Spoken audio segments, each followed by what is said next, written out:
রাজধানী ঢাকাসহ বেশ কয়েকটি জায়গায় নগদ টাকাসহ জামায়াত ইসলামের নেতাকর্মী আটকের ঘটনায় দিনভর সরগরম ছিল ভোটের মাঠ।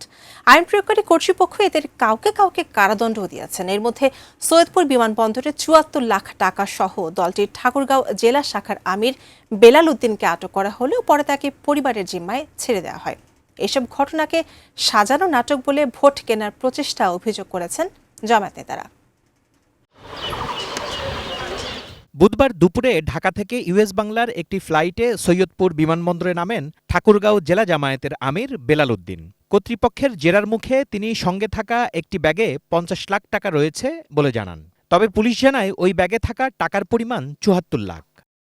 এদিকে কুমিল্লার মুরাদনগরে ভোটারদের মাঝে টাকা বিতরণের অভিযোগে স্থানীয় ইউনিয়ন জামায়াতের আমির হাবিবুর রহমান হেলালিকে ২ লাখ টাকাসহ আটক করে এলাকাবাসী। নির্বাহী ম্যাজিস্ট্রেট সাকিব হাসান খান জানান, বিষয়টি মোবাইল কোর্টের আওতায় না পড়ায় তদন্তের জন্য থানায় হস্তান্তর করা হয়েছে। নতুন বাংলাদেশ গড়তে এলো জুলফিকার স্টিল। জুলফিকার স্টিল, ইস্পাত দৃঢ় অঙ্গীকার। এদিকে শরীয়তপুরের নড়িয়া উপজেলায় যৌথ বাহিনীর অভিযোগে নগদ প্রায় ৭.৫ লাখ টাকাসহ জামায়াত নেতা গোলাম মোস্তফা আটক হন। আমার সামনে আসলে পুরো ব্যাগটার মধ্যে ওনার টাকাগুলো পাওয়া গেছে, কিন্তু যেটা উত্তর আমি ওনার কাছ থেকে পাইনি যে টাকাগুলো কিসের। আর ওখানে কিছু খাতা পাওয়া গেছে যেখানে কিছু হিসাব লেখা ছিল, যে বিভিন্ন কেন্দ্র বাবদ, বিভিন্ন মিডিয়া, অর্থাৎ অনেক খরচের হিসাব। সেগুলো আসলে আমি যাচাই করিনি, কারণ যেহেতু এখন আরেক জায়গায় বিচার হচ্ছে, জুডিশিয়াল ম্যাজিস্ট্রেট উনি বিচার করবেন, উনি সবকিছু দেখে পরবর্তীতে পদক্ষেপ নেবেন।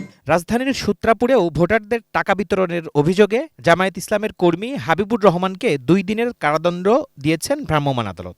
এসব ঘটনাকে নির্বাচন প্রশ্নবিদ্ধ করা এবং জনমনে আতঙ্ক তৈরির অপপ্রয়াস বলে অস্বীকার করেছে জামায়াত। এটা নিঃসন্দেহে একটা খুব বড় ধরনের চক্রান্ত এবং বাড়াবাড়ি। আমরা মনে করি যে এর সাথে যারা জড়িত তাদেরকে আইনের মুখোমুখি করা উচিত, এবং বিশেষ করে এএসপি, তাকে দিয়ে সুন্দর সুষ্ঠু নির্বাচন সম্ভব নয়।